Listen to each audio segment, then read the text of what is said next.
യേശുവിൽ ഏറ്റവും സ്നേഹം നിറഞ്ഞവരെ, നിരന്തരമായ പരിശ്രമത്തിൻ്റെയും പ്രയത്നത്തിൻ്റെയും കണ്ണുനീരിൻ്റെയും വിയർപ്പിൻ്റെയും ഫലമായി 1929 ജനുവരി 24 പിറന്നു വീണ വിസിറ്റേഷൻ സഭയ്ക്ക് ജന്മം നൽകിയ വത്സല പിതാവാണ് ദേവദാസൻ സെബാസ്റ്റ്യൻ എൽ.സി. പ്രസന്റേഷൻ അച്ഛൻ.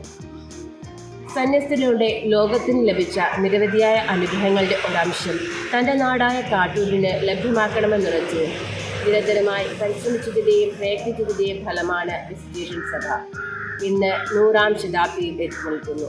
അർത്തുങ്കൽ മേടയിൽ നിന്നും കാട്ടൂർ മഠത്തിലെ സന്യസ്തർക്കായി അച്ഛൻ നൽകിയ 225 കത്തുകളിലൂടെ അദ്ദേഹം നൽകിയ ഉപദേശങ്ങൾ ചിതറിക്കിടക്കുന്നു.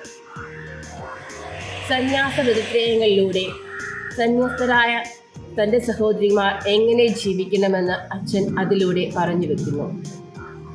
നിന്റെ, എൻ്റെ, അവൻ്റെ എന്ന വാക്കുകൾക്ക് പകരം നമ്മുടെ എന്ന വാക്ക് ഉപയോഗിക്കുകയാണെങ്കിൽ സമൂഹത്തിലെ പല കുഴപ്പങ്ങളും നീക്കാൻ സാധിക്കുമെന്നും, നമ്മളെല്ലാവരും പല വ്യത്യസ്തമായ സാഹചര്യങ്ങളിൽ നിന്നും പല മാതാപിതാക്കളിൽ നിന്നും വന്നവരാണെങ്കിലും നമ്മൾ ഒരപ്പൻ്റെയും അമ്മയുടെയും മക്കളാണെന്ന ബോധ്യമുണ്ടാകണമെന്നും, ഒരു സമസ്പിതയുടെ ഏറ്റവും വലിയ മാതൃക യേശു ക്രിസ്തുവാണെന്നും അവിടുന്ന് ഓർമ്മിപ്പിച്ചു.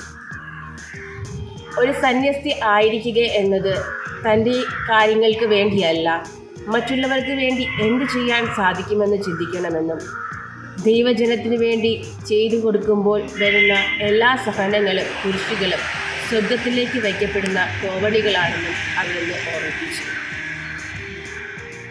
ഇന്ന് ലോകമെമ്പാടും പടർന്ന് പന്തലിച്ചു കിടക്കുന്ന വിസിറ്റേഷൻ സഭയ്ക്ക് അച്ഛൻ നൽകിയ ഈ ഉപദേശങ്ങൾ വിസിറ്റേഷൻ സഭയുടെ അടിത്തറയാണ്, നാഴികക്കല്ലാണ്.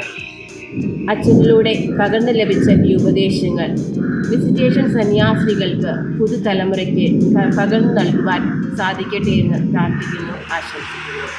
ഈശോ ജീവിക്കട്ടെ.